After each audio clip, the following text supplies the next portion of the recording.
ഇന്നത്തെ വീഡിയോ ഒരു ഗെയിമിംഗ് സെക്ഷനാണ് കേട്ടോ. നമ്മളൊരു ഗെയിമിംഗ് ലാപ്ടോപ്പ് കിട്ടിയപ്പോൾ അത് ടി വി ആയിട്ട് കണക്ട് ചെയ്ത് അതിൻ്റെ ഒരു ഔട്ട്പുട്ട് എത്രത്തോളം കിട്ടുമെന്ന് നമ്മളൊന്ന് കിട്ടിയപ്പോൾ ഒന്ന് ട്രൈ ചെയ്ത് നോക്കിയതാണ്. അപ്പോൾ അതിൻ്റെ ഒരു ചെറിയൊരു വീഡിയോ ആണ്. ഓക്കെ, ഇത് നമ്മൾ പവർ എനർജി മീറ്ററുമായിട്ട് കണക്ട് ചെയ്തു. അത് എത്ര വാട്ട്സോളം എടുക്കും എന്നുള്ളൊരു ഇതെല്ലാം നമ്മൾ മോണിറ്റർ ചെയ്തുകൊണ്ടിരിക്കുകയാണ്. ഏകദേശം 180 സംതിങ് വരെ വാട്ട്സ് എടുക്കുന്നുണ്ട്. പിന്നെ അതിൻ്റെ അകത്ത് നമ്മൾ സെറ്റിംഗ് എല്ലാമായിട്ട് എല്ലാം ഹൈ അൾട്രാ സെറ്റിംഗ് ആയിട്ട്. ഇത് ഗെയിം നമ്മൾ ഫ്രോസ 5 ആണ് കേട്ടോ. കാർ റേസിങ് ഗെയിമാണ് ഫ്രോസ 5. 2 വർഷം കണ്ടായി തോന്നുന്നു ഇറങ്ങിയിട്ട്. നമ്മൾ വീഡിയോ സെറ്റിങ്ങും എല്ലാം നല്ല മാക്സിമം ഹൈ റെസൊല്യൂഷനാണ് ഇട്ടേക്കുന്നത്. 1080 ആണ്. ടി വി 4K ആണ്, പക്ഷേ 1080യിലാണ് ഗെയിമിൻ്റെ ഔട്ട് നമ്മൾ ഇട്ടേക്കുന്നത്. 4K റൺ ചെയ്യിപ്പിച്ചാൽ ഓൾമോസ്റ്റ് 10, 50, 20 FPS ആയി കിട്ടത്തുള്ളൂ. അപ്പം ഏതാണ് സെറ്റിലാണ് വർക്ക് ചെയ്യുന്നത്. 1080യിൽ നമുക്കൊരു ഇതിൻ്റെ അകത്ത് ഏകദേശം ഒരു 18, 17+ FPS എന്തായാലും കിട്ടുന്നുണ്ട്.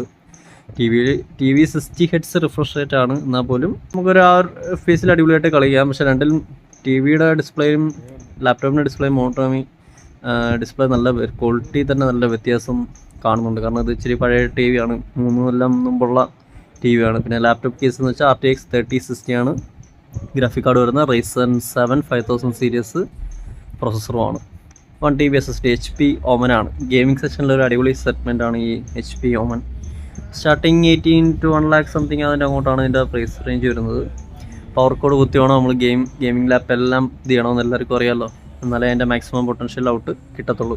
ഇപ്പോൾ 100 കഴിഞ്ഞാൽ അപ്പോഴേ ഫ്രെയിം ഡ്രോപ്പ് വരുന്നതാണ്. 10, 2, 5 FPS അങ്ങനെ ചെയ്യാതിരിക്കുന്നതാണ് ഏറ്റവും നല്ലത്. ഏതായാലും സംഭവം ഗെയിം ഇങ്ങനെ കളിക്കാൻ ഒരു രസമാണ് കേട്ടോ. പക്ഷേ ഇതിൽ കീബോർഡിൽ കളിക്കാനേക്കാൾ ബെറ്റർ നമുക്ക് ലൈക്ക് സ്റ്റിയറിങ് ഇതൊക്കെ വെച്ച് കളിക്കുന്നതാണ്. നമ്മളില്ല, നമ്മളിങ്ങനെ ട്രൈ ചുമ്മാ നോക്കിയതേ ഉള്ളൂ. ഇതിൻ്റെ അഡാപ്റ്റർ വരുന്നത് 200 watts ആണ് കേട്ടോ. 200 wattsൻ്റെ അഡാപ്റ്ററാണ് വരുന്നത്. ഇതൊക്കെ ഇരുന്ന് പഴുക്കും. ഗെയിമൊക്കെ എടുക്കുമ്പോൾ നല്ല വാട്ട്സ് എടുക്കുന്നതുകൊണ്ട് ഇതൊക്കെ ഇരുന്ന് പഴുത്ത് ഇതാവും. 180, 182 watts ഏകദേശം എടുക്കുന്നുണ്ട്. പിന്നെ ലാപ്ടോപ്പിൻ്റെ അകത്ത് നമുക്ക് കൂളിംഗ് സിസ്റ്റം, കൂളിങ്ങിൻ്റെ ഇത് നമുക്ക് മാനുവലി അല്ലാതെ കൺട്രോൾ ചെയ്യാൻ പറ്റും. RPM 5000 എബോവ് ആക്കിയിടുക. അപ്പോഴത്തേക്ക് ഫാൻ സ്പീഡ് നല്ല രീതിയിൽ കറങ്ങും. അപ്പോൾ കൂളിംഗ് ഇച്ചിരി എഫക്റ്റീവ് ആവും. മോർ കൂളിംഗ് ആയാലേ അതിൻ്റെ അകത്ത് CPU GPU ഒക്കെ മാക്സിമം എഫിഷ്യൻ്റായിട്ട് വർക്ക് ചെയ്യത്തുള്ളൂ. ടെമ്പറേച്ചർ കൂടിക്കഴിഞ്ഞാൽ ഓൾമോസ്റ്റ് ഇത് ഡൗൺ ആവും. ഫ്രെയിം ഡ്രോപ്പ് ഇതൊക്കെ വരാൻ ചാൻസ് ഉണ്ട്. ഇപ്പോൾ നമ്മളൊന്ന് ജസ്റ്റ് ഒന്ന് പൊക്കി വെച്ച് എയർ സർക്കുലേഷന് വേണ്ടിയിട്ട് AC-യിലൊക്കെ ഇരുന്ന് കളിക്കുന്നതാണ് ചൂടെ ബെറ്റർ.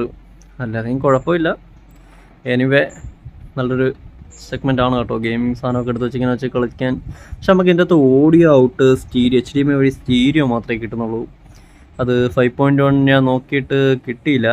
അതെങ്ങനെ എടുക്കുമെന്ന് ആർക്കെങ്കിലും അറിയാമെങ്കിൽ ഒന്ന് കമൻറ്റ് ചെയ്തിരുന്നെങ്കിൽ കൊള്ളായിരുന്നു. അതെങ്ങനെ മെത്തേഡ് എന്താ ചെയ്ത് ഏതെങ്കിലും സോഫ്റ്റ്വെയർ ഇൻസ്റ്റാൾ ചെയ്യേണ്ടതാണോ എന്തുവാന്ന് ഉള്ളത് ആരെങ്കിലും ഒന്ന് അറിയാവുന്നവരുണ്ടെങ്കിൽ ഒന്ന് കമൻറ്റ് ചെയ്താൽ നല്ലതായിരുന്നു കേട്ടോ.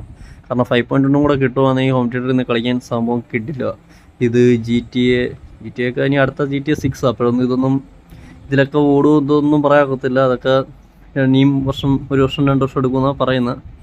എനിവേ ഏതായാലും ഗെയിമിംഗ് ഇഷ്ടപ്പെടുന്നവർക്ക് ഈ ഒരു സെറ്റപ്പ് ചെയ്യുന്നത് അടിപൊളിയാണ്. ഒരു ബിഗ് സ്ക്രീനിൽ ഗെയിം കളിക്കുന്ന ഒരു എക്സ്പീരിയൻസ് ഒരു അടിപൊളി ഫീലാണ്.